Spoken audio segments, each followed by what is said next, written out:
Hi there, this is going to be a shorter one. It's basically my Criterion and RARO collection. My RARO collection is very small because I've just started it. As always with these videos, I'm going to just go through them really fast, recommend the ones that I think you should get, and basically say the ones you could probably pass on or wait or rent. So I'm going to start with RARO, and one that is an absolute must for everybody to have, especially if you're into Quentin Tarantino films, is the Fernando box set. I've reviewed this on here before, so I'm not going to go through this whole thing again, but the box set has 4 great DVDs, Caliber 9, Italian Connection, The Boss, Rose of the City. There are some great features on this thing, and if you've seen any Tarantino movie at all, you've probably seen some of Fernando de Leo's work shine right through that movie, including the ending of Inglourious Basterds. Check it out. This is the first RARO I picked up, Waves of Lust. I picked it up because it's basically a remake of I think Knife in the Water, which was a Polanski film, an early Polanski film.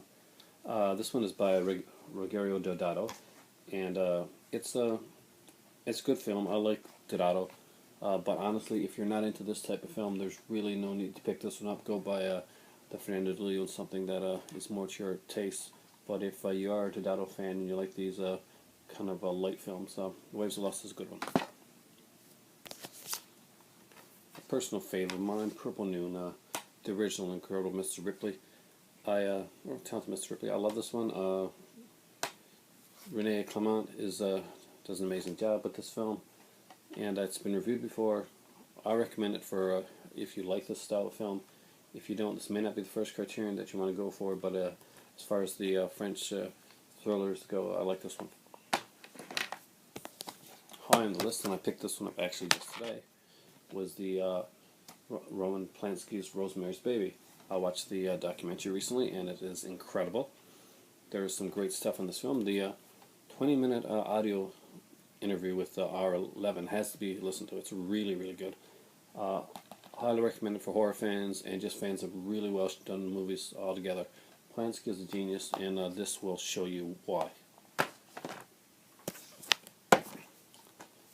Blowout is great.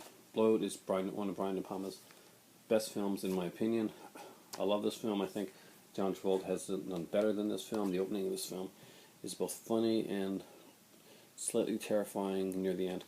John Travolta, Nancy Allen, and a very, very chilling performance by John Lithgow long before you'd see him on Dexter. It's a must-have. There actually is a second film on this, an early film by De Palma with William Finley as the killer, and I'm a big fan of William Finley because I really love the movie Phantom of the Paradise. Not for everyone, but it is a great classic film, and it is the best version of the Titanic story to come out. It's a night to remember. It's an older one done back in the 50s. For me, it has kind of a Hammer style to it. It's a really great version of the Titanic. So you see one of the big scenes on the cover right there. Much, much better than the James Cameron film, which is utter dreck. This is an actual good version of Titanic.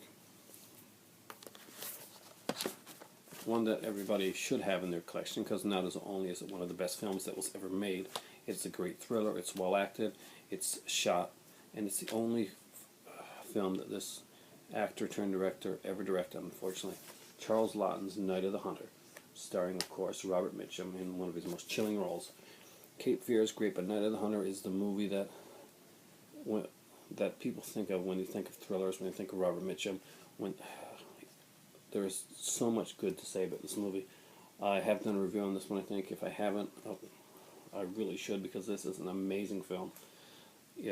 This is a great set, by the way. This is a 2-disc set. This is the Blu-ray edition. I highly recommend that you get this. I paid not $50 for this one, and I bought my father a copy for Christmas as well one year. Just after it came out. Have this in your collection. If you're a movie fan, you have no excuse not to have it. And if you're a film noir fan, the next one I'm going to show you is one that you probably, if you've got any Criterion style, you've either got in your collection or you should be thinking about getting in your collection. That would be Kiss Me Deadly. Ralph Meeker's turn as Mike Hammer. I love this film. It is trippy, it is fun. It's 1955. There is a great, great documentary on this with Mickey Spillane, and you will not regret getting this one. Kiss Me Deadly is one of the better film noirs There's something different, there's something unique, there's something fun about it. Ralph Meeker does a great job as Mike Hammer, and I definitely recommend picking this one up. Out of all of those there, Kiss Me Dilly and Night the Hunter are the two you should really pick up. Rosemary's Baby should be on your list as well. I want to get Repulsion next. That's my next thought in the Criterion collection. I'll let you know. And thanks for watching. And right now for me, it is time for tea. Have a good one.